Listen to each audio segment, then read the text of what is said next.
Quando eu era criança, eu adorava uma brincadeira que talvez alguns de vocês brincassem.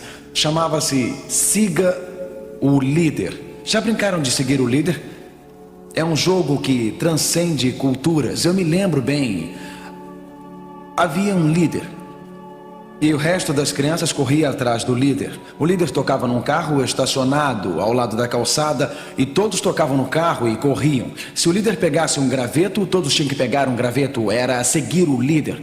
Eu me lembro da época quando eu tinha uns 12 anos, mais ou menos, e a minha irmã mais nova, Dale, tinha uns 7 anos. Minhas pernas eram bem mais compridas do que as dela e realmente eu era um garoto entrando na adolescência na época. Nós fomos na praia, nós fomos criados na costa do Atlântico com o vento soprando nos meus cabelos e a areia entrando nos meus dedos. Meus pais tinham nos levado para um piquenique e estenderam uma toalha e colocaram a cesta de piquenique sobre ela e disse à minha irmã: vamos brincar de seguir o líder. Me seguir e comecei a correr e eu corri até a beira d'água. E quando chegamos lá, havia pedras com 1 metro de distância ao longo da praia e as ondas passavam entre elas. Não era problema para mim e eu disse à minha irmã mais nova: siga-me. E eu comecei a correr pulando de uma pedra para a outra, mais longe, e a outra. As pernas dela eram bem mais curtas do que as minhas e ela podia pular só até a metade da distância. E ao pular entre as pedras, ela acabou caindo na água. Então nada era perigoso, a água chegava até os joelhos dela, mas ela ficou toda molhada e eu levei umas boas palmadas. Sabem onde? Bom, eu não brincava de seguir o líder muito bem com minha irmã. Após este siga o líder, sabe, se os sapatos de quem está seguindo está levando na direção certa, não há problemas. Mas se você estiver seguindo um líder religioso que o está levando para a direção errada, aí sim há um problema. As seitas estão explodindo por todo o mundo. Vivemos em uma era com uma variedade de igrejas e denominações e vários grupos religiosos. E se o líder que você está seguindo leva na direção errada, e se o líder que você está seguindo na verdade o está levando para longe da verdade que está escrita nos evangelhos de Cristo, e se seguir um pregador religioso falso, como você pode identificar a verdade do erro? Como pode identificar o falso do genuíno? Uma coisa é certa, e é que Lúcifer é o mestre dos enganadores. Imagine que tenha um problema com números que tenho que somar 7, 3, 4 e 1. Anotaram isto? Repetindo: 7, 3, 4 e 1. Quantas respostas certas temos para 7, 3, 4 e 1? Qual é a resposta para 7, 3, 4 e 1? 15. E quantas respostas erradas temos? Temos uma, não é? Mas quantas respostas erradas? Muitas respostas erradas. O demônio não se importa se vários grupos de seitas surgem e cada um tem uma forma de verdade. Porque embora exista apenas uma verdade, há muitas mentiras. Há um só genuíno, mas muitos falsos. E assim, Lúcifer é o mestre dos enganadores. No livro do Apocalipse, que é o nosso estudo especial para esta série, Apocalipse 12, versículo 9 diz: e foi precipitado o grande dragão, a antiga serpente chamada o diabo e Satanás, que o que, amigos? Que engana todo mundo. Ele foi precipitado na terra e os seus anjos foram lançados com ele. O demônio é um enganador. O demônio altera a verdade, ele manipula a verdade. E a Bíblia diz que o demônio deseja enganar o mundo todo. Se o demônio enganou 1/3 dos anjos do céu, e estes anjos foram expulsos do céu para a terra, não esperariam que os demônios realizassem seu maior engano no fim dos dias? A Bíblia de fato descreve no livro do Apocalipse o engano final para a humanidade antes da vinda de Cristo. A Bíblia descreve no capítulo 13 do livro do Apocalipse um animal surgindo do mar. Na Bíblia, um animal representa, eu não vou dizer a vocês vão me dizer, lembram-se que lemos em Daniel 7, versículo 17, os animais que viu eram o quê? Reis ou reinos. Portanto, na Bíblia, como o leão representava a Babilônia, o urso, o Medo-Pérsia, o leopardo, a Grécia, o dragão, Roma, na Bíblia, o poder do animal no Apocalipse representa um reino político ou religioso, ou um reino político religioso, uma falsa união-estado. Portanto, no livro do Apocalipse, no Apocalipse 13, o demônio tentaria enganar o mundo todo no fim dos dias, com um grande culto, uma grande seita de uma união igreja e Estado. A Bíblia diz no Apocalipse 13, versículo 3: "E vi uma de suas cabeças como ferida de morte." Estudaremos isto mais tarde. "E sua chaga mortal foi curada." Veremos em outra reunião, mas olhem a próxima frase: "E toda a terra se maravilhou após a besta." Este sistema falso e falsificado da união igreja-estado. A Bíblia diz, estudaremos isso mais tarde, identificaremos em outra reunião quem é a besta, mas eu quero que percebam os princípios envolvidos. O princípio é que Satanás, o grande enganador expulso do céu, está condicionando a mente de milhares para seguirem o poder do animal, uma religião falsa no fim.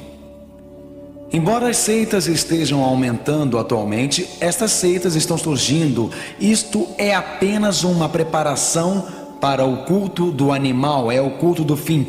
Portanto, se torna extremamente urgente para vocês e para mim saber pela Bíblia exatamente como identificar uma seita, exatamente as características das seitas de hoje, porque Satanás usou este mesmo princípio mais tarde. Cultos e falsas religiões estão explodindo em crescimento. Quando eu digo cultos, eu quero dizer seitas. Não apenas nos Estados Unidos e Canadá, mas na Europa. Na Europa Ocidental temos um grande fluxo de religiões orientais chegando.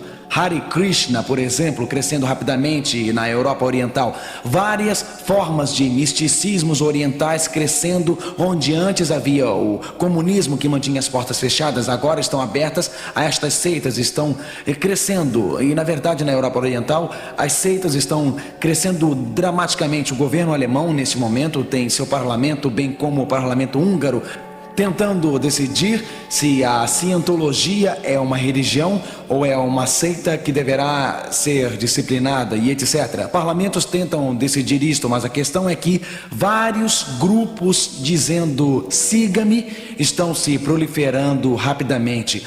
As seitas começaram a crescer nos Estados Unidos há mais ou menos uns 20 anos. A primeira cobertura pela mídia das seitas surgiu com a principal igreja fundamental no final dos anos 70.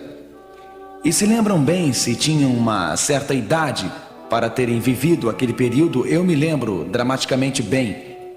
Um ministro fundamentalista, Jim Jones chamava-se assim, tinha uma grande congregação em São Francisco e ele tinha o apoio favorável do vice-presidente dos Estados Unidos, o vice-presidente e sua esposa, o apoio favorável do presidente dos Estados Unidos.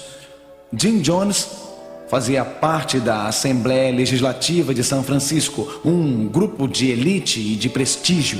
Estava construindo asilos para os mais velhos, também ajudava os jovens a largarem as drogas. Sua igreja serviu de exemplo como uma de harmonia racial, porque tinha negros e brancos e hispânicos, tinha uma grande mistura cultural. Na verdade, havia supostos milagres em sua igreja, onde as pessoas supostamente eram curadas e saíam das cadeiras de rodas e assim por diante. Jim Jones chegou à conclusão de que o governo dos Estados Unidos tinha uma conspiração, e lembram-se a matéria chocante no Times e Newsweek, o culto quando Jim Jones levou 100 de seus membros para Guiana para construírem uma instalação onde estariam a salvo da sociedade quando o fim se aproximasse.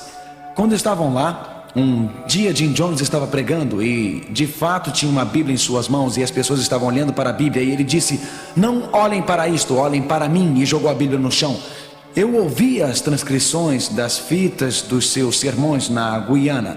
Eu ouvi as transcrições das fitas que saíram da Guiana. E ele exigia que seus seguidores acordassem a 1 hora de manhã, 3 horas da manhã, e algumas vezes ouviam palestras por 8, 9, 10 horas. No final, ele exigiu que cada um deles bebesse uma bebida com cianureto num ato de fé a ele. Eles haviam ensaiado este momento 2 vezes anteriormente e ele não havia colocado veneno na bebida. E quando beberam, ele disse: eu estava brincando com vocês, não coloquei nada e queria saber se eram leais a mim. Porém, mais de 900 pessoas morreram naquele suicídio de massa, seguindo aquele líder da seita. Odell Rhodes era um dos mais inteligentes. Ele estava lá na Guiana, mas escapou dizendo que precisava sair para ajudar um médico. Estão vendo, senhoras e senhores, torna-se extremamente importante o que você aceita. Torna-se extremamente importante quem você segue, porque Jim Jones levou 900 pessoas para o culto da morte. Mas isto não é nada comparado com o que está vindo. A Bíblia no Apocalipse fala sobre um engano maciço que envolve o mundo todo no fim dos dias. Pensem na tragédia que aconteceu em Waco, Texas. Não tem muito tempo. Pensem na tragédia que aconteceu com os seguidores de David Koresh. Novamente, Koresh alegou ser um seguidor genuíno de Deus. Mas líderes de seitas frequentemente se tornam um salvador substituto. Novamente, aquela fornalha de fogo em Waco indica que é muito importante quem você segue. Este não é um fenômeno da América do Norte. Pense na Ordem do Templo do Sol. Aquele grupo que se reúne na Suíça era um tipo de grupo da nova era, seguindo o líder da seita, e 53 pessoas fizeram um pacto de morte. A Ordem do Templo do Sol passou da Suíça para a França, chegando até o Canadá. Ou pensem no ataque com gás venenoso no Japão, daquele culto recentemente, o culto da morte. Na verdade, falando de Waco, o News Magazine disse: meu Deus, estão se matando. Seitas da morte. A Bíblia diz que as pessoas podem ser muito sinceras, mas vamos ler juntos Provérbios 16, versículo 25. Há caminhos que ao homem parecem direito, mas o seu fim são os caminhos da morte. Aquelas pessoas que seguiram Jim Jones achavam que estavam certas, amigos, pensaram, eram pessoas sinceras. E as pessoas que foram para o Waco eram sinceras, elas achavam que estavam indo para a morte. E aquelas pessoas da Ordem do Templo do Sol, quando começaram a seguir Luke Jorey, o físico suíço, eles achavam que estavam sendo guiados para a morte? Claro que não.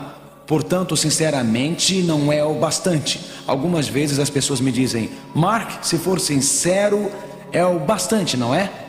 Não é o suficiente se está sinceramente errado e está seguindo um líder de um culto ou um falso líder espiritual. Sinceramente, não é o bastante. Mas como posso evitar armadilhas das seitas?